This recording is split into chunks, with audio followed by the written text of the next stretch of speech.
This is Sakshi Verma. Welcome back to my YouTube channel easy learning concept. तो आज हम लोग समझेंगे कि हमारे कॉन्स्टिट्यूशन मेकर्स ने एफपीटीपी सिस्टम को ही क्यों अपनाया, उन्होंने पीआर सिस्टम को क्यों नहीं एक्सेप्ट किया।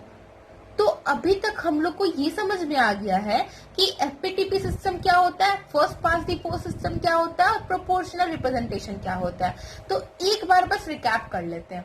तो एफपीटीपी सिस्टम में क्या होता है कि जो कैंडिडेट सबसे आगे होंगे वोट शेयर में, वो विनर डिक्लेयर हो जाएंगे। इससे कोई फर्क नहीं पड़ता कि उनको मेजॉरिटी मिला है या नहीं मिला है। वही प्रोपोर्शनल रिप्रेजेंटेशन में यानी अनुपातिक प्रतिनिधित्व में वोटर्स को पार्टी चुनने के लिए बोला जाता है और उसमें पार्टी को उतने सीट्स मिलते हैं पार्लियामेंट में जितना उनको शेयर ऑफ वोट्स मिला है, और उसमें उनको मेजॉरिटी लाना ही होता है, तभी वो विनर डिक्लेयर किए जाएंगे।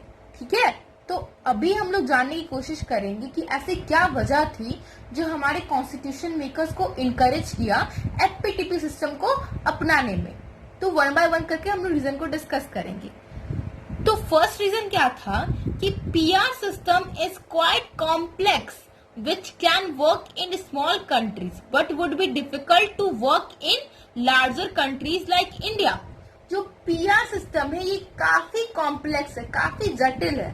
ठीक है, जटिल क्यों है? क्योंकि इसमें वोटर्स को बोला जाता है कि आप पार्टी को चुनो और उसमें उन लोगों को प्रेफरेंस देना पड़ता है, यानी सबसे पसंदीदा पहली कौन है, दूसरी कौन है, तीसरी कौन है, चौथी कौन है, ये प्रेफरेंस देना पड़ता है। तो ये काफी कॉम्प्लेक्स है, ये सिंपल वोटर इसको समझ नहीं सकता है। ठीक है, और ये सिर्फ उसी कंट्री में काम कर सकता है जहाँ पॉपुलेशन काफी कम है, एरिया काफी कम है। ठीक है, लेकिन ये पॉसिबल नहीं है हमारी जैसी लार्ज कंट्री के लिए जिसकी आबादी इतनी ज्यादा है, क्षेत्रफल इतनी ज्यादा है ना। तो ये पॉसिबल नहीं है हमारे कंट्री में ये सिस्टम।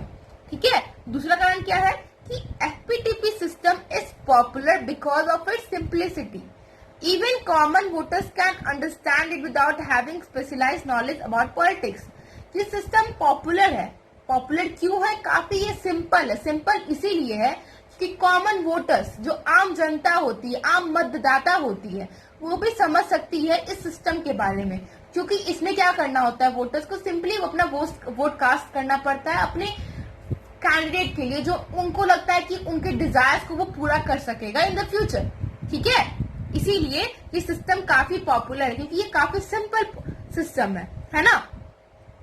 नाउ एफपीटीपी सिस्टम में क्या होता है कि voters are simply asked to vote for candidate.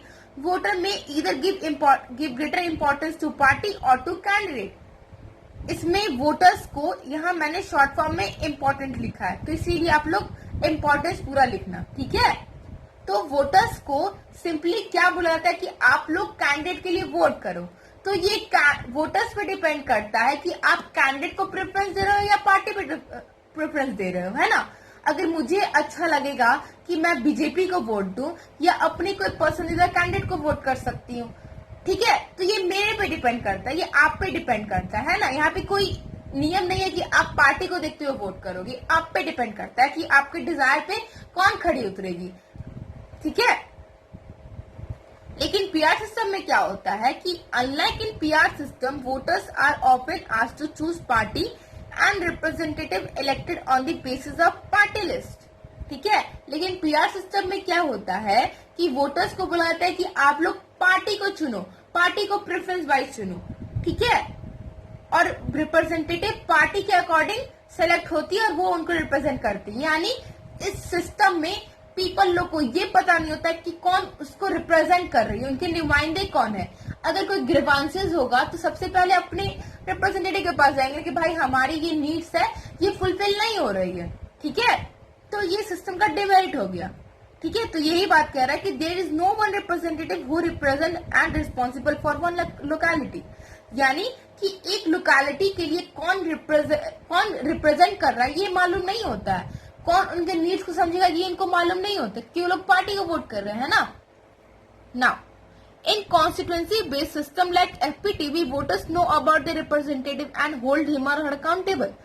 लेकिन एफपीटीपी सिस्टम में क्या होता है, लोग अपने कैंडिडेट के बारे में, अपने रिप्रेजेंटेटिव के बारे में अवेयर होते हैं, उनके कौन नुमाइंदे हैं वो अवेयर होते हैं, और उनकी जवाबदेही होती है उन नुमाइंदे की कि भाई हमको 5 साल के लिए चुना गया है तो उनके उम्मीदों पे हमको खरा उतरना होगा, है ना।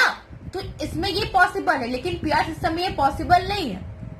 सबसे इम्पोर्टेंट रीजन कौन सा है कि पीआर इलेक्शन में, पीआर बेस्ड इलेक्शन में स्टेबल गवर्नमेंट नहीं देता है। हम लोग ने समझा था ना पीआर सिस्टम में कि उसको मेजोरिटी लाना होगा, तो अगर मेजोरिटी नहीं मिलेगा तो डिफरेंट पार्टीज कोalition गवर्नमेंट ही तो फॉर्म कर सकती है। कोalition गवर्नमेंट बोले तो जब किसी पार्टी को मेजोरिटी नहीं मिलता है तो 2 या 3 पार्टी मिलकर गठबंधन की सरकार बनाती है, लेकिन बाद में ऐसा भी तो हो सकता है कि उनकी आइडियोलॉजीज मैच ना करे, ठीक है, तो बाद में ये पार्टी टूट भी सकती है।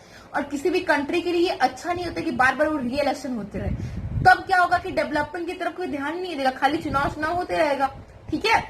तो ये जो हमारी जो कंट्री पार्लियामेंट्री एग्जीक्यूटिव अपनाई है, पार्लियामेंट्री संसदीय कार्यपालिका, पार्लियामेंट्री एग्जीक्यूटिव अपनाई है, तो उसके लिए ये अच्छा नहीं है कि वो इनस्टेबल गवर्नमेंट फॉर्म करे, है ना। क्योंकि पार्लियामेंट्री एग्जीक्यूटिव को चाहिए भाई कि मेजोरिटी गवर्नमेंट फॉर्म करे, लेकिन पीआर में क्या होता है कि अगर किसी पार्टी को अगर मेजोरिटी नहीं मिला तो उनको कोalition फॉर्म होना पड़ेगा, फिर कोalition फॉर्म होगा तो बाद में पार्टी जाकर टूट भी सकती है ना।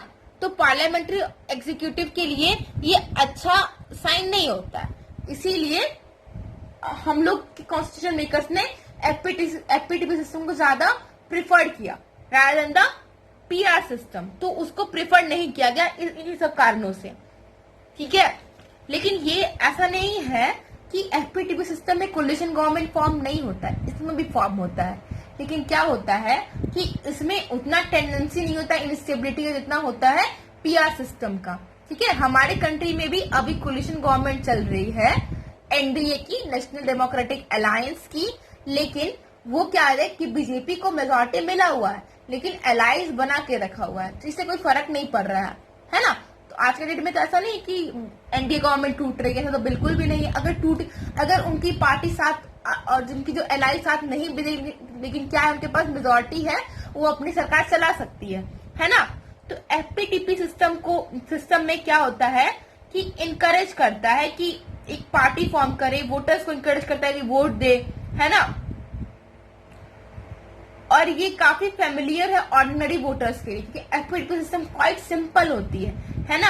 और हमारे जब एफपीटीपी सिस्टम में क्या होता है कि 2 पार्टी सिस्टम हो जाता है। ऐसा क्यों? इसीलिए क्योंकि जो डिफरेंट पार्टीज कॉन्टेस्ट होते हैं, है ना, सिर्फ कांग्रेस हो गई, बीजेपी हो गई, सपा हो गई, बीएसपी हो गई, लेकिन एफपीटीपी सिस्टम में ऐसा हो जाता है कि 2 पार्टी सिस्टम बन जाता है। एक सबसे ज्यादा वोट मिलेगा, एक सबसे कम जो अपोजिशन में बैठेगा, ऐसा हो जाता है। एफपीटीपी सिस्टम में भी कोalition गवर्नमेंट फॉर्म हुआ है आफ्टर 1989। इंडिया में भी काफी कोalition गवर्नमेंट फॉर्म हुए, इनफैक्ट अभी भी कोalition गवर्नमेंट हमारे कंट्री में रूल कर रहा है। पहले कांग्रेस की सरकार थी, वहां पे यूपीए की अलायंस थी, यूनाइटेड प्रोग्रेसिव अलायंस की, अभी एनडीए की अलायंस है ना। ठीक है, तो आज के लिए बस इतना ही। अगर आप लोग को वीडियो अच्छा लगा हुआ तो please like, subscribe and share. Thanks for watching.